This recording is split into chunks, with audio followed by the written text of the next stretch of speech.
my dad recently. He died in September. I'm not sure what exactly kicked this off, but I was just thinking maybe it was because I watched a video of Ray Fiennes. They were doing an interview with him, and he was talking about his parents. His dad died, I think he said in 2003, and the interviewer asked him what would he say to his dad if his dad came walking through the door, and he got really emotional and was talking about how much he loved his dad and all this sort of thing. And you know, my situation with my dad is a little bit different. I had a very sort of mixed bag relationship with him. When I was younger, I really didn't like my dad. And in fact, anybody who would tell me, oh, you're just like your dad, it would just make me enraged. And, you know, I think as I get older, I'm realizing that I'm actually becoming my father. Because I think he was the person in the family from whom the autism stems. He definitely had OCD. I'm pretty sure he had ADHD maybe and autism. I'm not sure which. But he had a lot of trauma in his formative years. His parents breaking up and his father being rejective of him. And I think also when you are undiagnosed, a lot of the time you wonder what's wrong with you and why can't you make friends and why do people find you offensive, or you know, there's a lot of things like why can't you understand why people do things a certain way, and why is it that when you say certain things it pisses people off. And I used to get that a lot where people would say, Jesus, you know, my mom would always say, oh gosh, you know,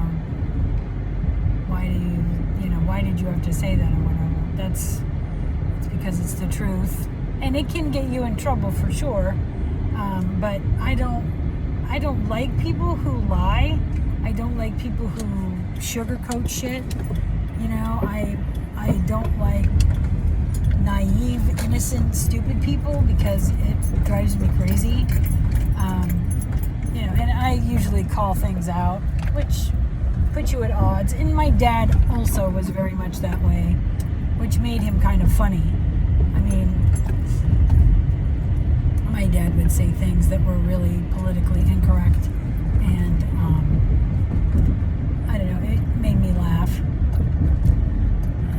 He was a complex person, just like everybody, and I think as I get older, I have learned to give people a little bit more grace.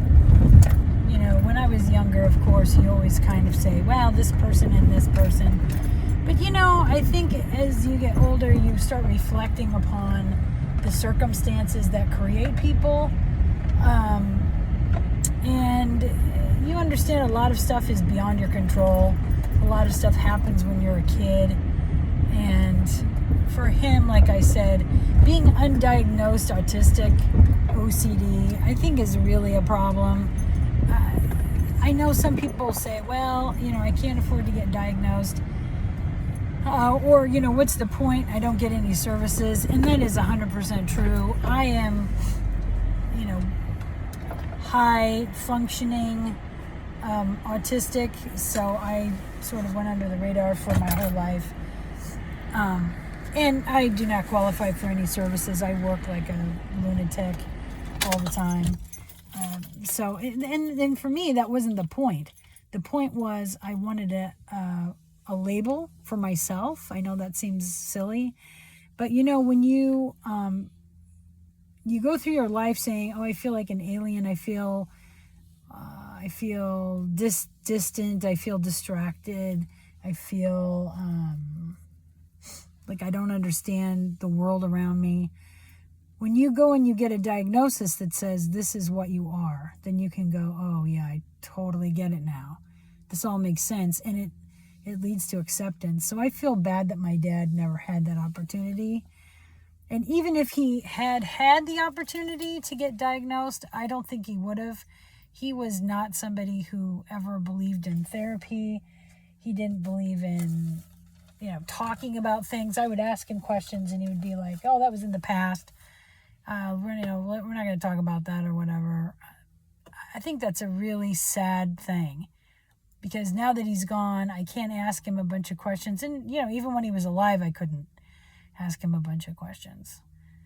So, I don't know. Now I see my dad as a person who was a jokester. He made a lot of laughs, made a lot of jokes. He made himself kind of look like a buffoon a lot of the time. And it was just to, gain acceptance, I think, to have people like him. I think he was desperate for people to like him. So yeah, I don't know. I've been reflecting a lot about him. And I'm probably going to post a couple videos about stories about him that, are endearing to me as I was growing up. I, still remember about him. My dad was a good person at heart. Like I said, he had a lot of problems. He was incredibly flawed. I think he was a bully.